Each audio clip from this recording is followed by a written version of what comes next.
नमस्कार। आज की बड़ी खबरों में आपका स्वागत है और मैं हूं आपके साथ निशा भारद्वाज। आज के बुलेटिन में बात करेंगे, महाकुंभ पहुंचे सीएम योगी ने भगदड़ हादसे पर क्या कहा, बताएंगे आपको। रैली के बीच आप विधायक महेंद्र गोयल से मारपीट क्यों हुई, दिखाएंगे आपको। कैसे हिंदू धर्म साबित करें और 1 करोड़ का इनाम पाएं, और बुलेटिन के आखिरी में देखेंगे अमेरिकी विमान हादसे का ब्लैक बॉक्स। लेकिन दिन भर की तमाम खबरों से पहले एक नजर सुर्खियों पर। अकाली दल के सांसद हरसिमरत कौर बादल ने बजट को बताया किसान विरोधी। हरियाणा के फतेहाबाद में कोहरे के चलते हुआ हादसा, नहर में गिरी कार, 10 लोग लापता। यूक्रेन का दावा, भारी नुकसान के बाद कुर्स क्षेत्र से लौटे नॉर्थ कोरिया के सैनिक। भारत की बढ़ रही सैन्य ताकत, GFP में मिला चौथा स्थान। महाकुंभ पहुंचे सीएम योगी ने भगदड़ हादसे पर कही बड़ी बात। उत्तर प्रदेश स्थित प्रयागराज महाकुंभ में मची भगदड़ के बाद पहली बार सीएम योगी आदित्यनाथ महाकुंभ नगर पहुंचे। यहां सीएम ने एक कार्यक्रम में हिस्सा लिया। इसके अलावा सीएम ने संगम तट का निरीक्षण किया और इस दौरान सीएम ने मौनी अमावस्या के दिन मची भगदड़ का जिक्र करते हुए कहा कि उन संतों का अभिवादन करता हूं जिन्होंने मौनी अमावस्या के दिन समन्वय से काम किया। सनातन धर्म के लिए योगदान देने की बात आती है तो आगे रहते हैं। रैली के बीच आप विधायक महेंद्र गोयल से मारपीट। दिल्ली विधानसभा क्षेत्र के लिए प्रचार कर रहे आम आदमी पार्टी विधायक महेंद्र गोयल के ऊपर कथित तौर पर हमला हुआ है। कथित मारपीट के बाद विधायक बेहोश हो गए। तो वहीं शनिवार यानी 1 फरवरी की सुबह 11:15 पर पुलिस को ये सूचना मिली और अब उन्हें अस्पताल ले जाया जा चुका है। बजट पर बसपा सुप्रीमो मायावती की पहली प्रतिक्रिया आई सामने। वित्त मंत्री निर्मला सीतारमण ने देश के केंद्रीय बजट पेश कर दिया है, जिस पर बहुजन समाज पार्टी की मुखिया मायावती की पहली प्रतिक्रिया सामने आई है। बसपा सुप्रीमो ने बजट पर दलित और पिछड़ों के लिए योजनाओं में कुछ नहीं होने पर सवाल उठाए और कहा कि ये बजट उद्योगपतियों के लिए ही है, बजट में गरीबों के लिए कुछ भी नहीं है।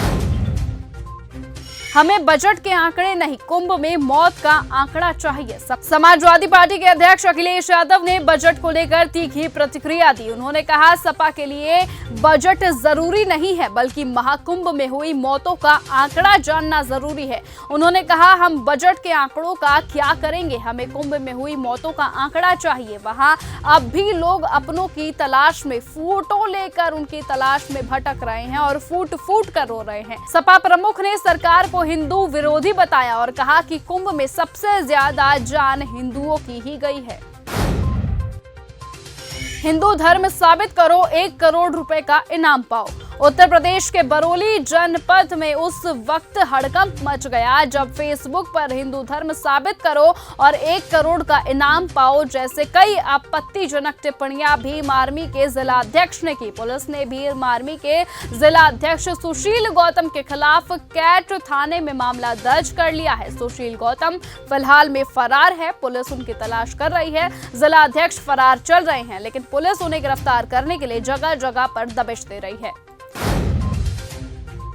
छात्राओं को झारखंड सरकार की बड़ी सौगात। झारखंड सरकार इन दिनों राज्य की महिलाओं और बेटियों पर काफी मेहरबान है। सोरेन सरकार पहले से ही महत्वाकांक्षी मैया सम्मान योजना के तहत 56 लाख से ज्यादा महिलाओं के खातों में 2500 रुपए प्रति महीने आर्थिक सहयोग के रूप में दे रही है और अब सरकार राज्य की बेटियों के लिए एक और बड़ी सौगात देने जा रही है। सरकार महाविद्यालय और विश्वविद्यालय में पढ़ाई करने वाली छात्राओं को हर महीने 1000 रुपए यात्रा भत्ता देगी।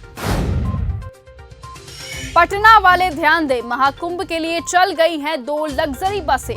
बिहार सरकार के परिवहन विभाग ने नई सेवा का आगाज किया है। पटना से प्रयागराज के बीच बिहार राज्य पथ परिवहन निगम द्वारा शुक्रवार से 2 बसों का परिचालन शुरू किया गया है। ये बसें प्रतिदिन पटना से प्रयागराज के बीच चलाई जाएंगी। परिवहन सचिव संजय कुमार अग्रवाल ने बताया कि श्रद्धालुओं के आवागमन की सुविधा के लिए 31 जनवरी से पटना प्रयागराज के लिए 2 बसों की सुविधाएं प्रारंभ की गई है। इन बसों का परिचालन 28 फरवरी तक किया जाएगा।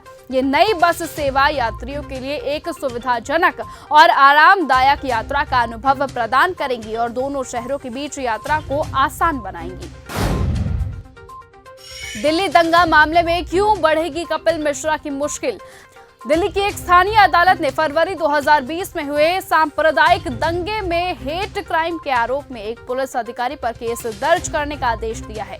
कोर्ट ने साथ ही इस बात पर नाखुशी जाहिर की कि जांच अधिकारी पूर्व विधायक कपिल मिश्रा की दिल्ली दंगा में कथित भूमिका की जांच में विफल रहे हैं। कोर्ट ने कहा कि अधिकारी ने मामले को छिपाने की कोशिश की है। आरजीकर मामले में सीबीआई जांच पर सवाल उठाने वाली अर्जी हुई वापस। Kolkata RG Kar rape murder case से जुड़े मामले में सुप्रीम कोर्ट में सुनवाई हुई।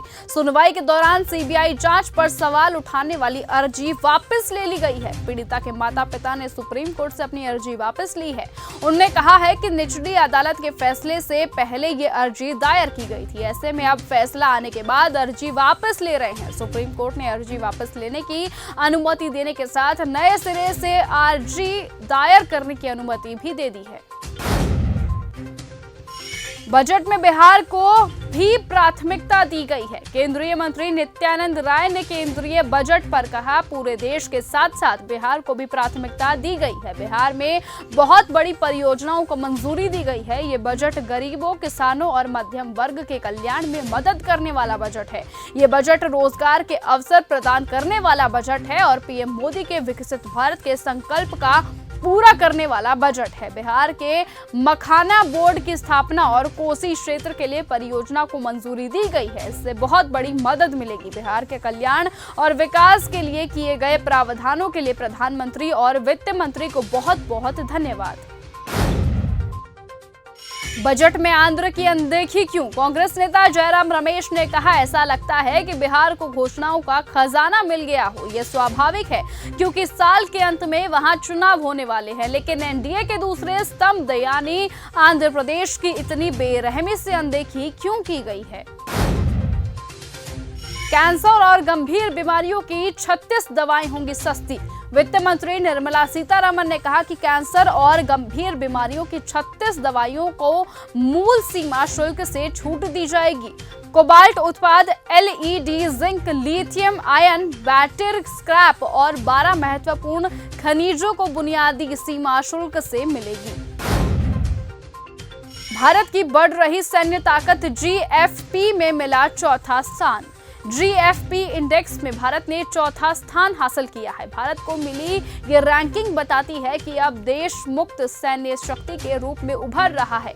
इसी के साथ ही भारत का पड़ोसी देश पाकिस्तान इस लिस्ट में पिछड़ गया है। जहां उसको पिछले रैंकिंग में 9वां स्थान मिला था, वहीं अब उसको 12वां स्थान हासिल हुआ है। पूर्व राष्ट्रपति बशर अल असद के भाई को किया गया गिरफ्तार। सीरिया में तख्ता पलट के बाद सत्ता पर काबिज हुए एचटीएस विद्रोही संगठन ने अब पूर्व राष्ट्रपति के भाई अतैफ नजीब को गिरफ्तार किया है। ब्रिगेडियर जनरल और द्वारा में राजनीतिक सुरक्षा विभाग के पूर्व प्रमुख अतैफ नजीब को शुक्रवार को देश के पश्चिमी लताकिया प्रांत में गिरफ्तार किया गया है। उनकी गिरफ्तारी का कनेक्शन साल 2011 में दारा शहर में हुए आंदोलन से है। मिल गया अमेरिकी विमान हादसे का ब्लैक बॉक्स। अमेरिकी विमान हादसे में सेना के जिस हेलीकॉप्टर ने प्लेन को टक्कर मारी थी, उसका ब्लैक बॉक्स अब मिल गया है। इससे डेटा निकालने के बाद पता चलेगा कि आखिर ये हादसा हुआ कैसे था। हेलीकॉप्टर अचानक प्लेन से कैसे टकरा गया था। इस हादसे में विमान में सवार सभी 67 लोगों की मौत हो गई थी। 2009 के बाद अमेरिका में ये सबसे बड़ा विमान हादसा हुआ है। तो फिलहाल आज के इस बुलेटिन में इतना ही। देश और दुनिया के तमाम बाकी खबरों से जुड़े रहने के लिए आप ऐसे ही बने रहें और देखते रहे चैनल न्यूज़ गंगा। नमस्कार।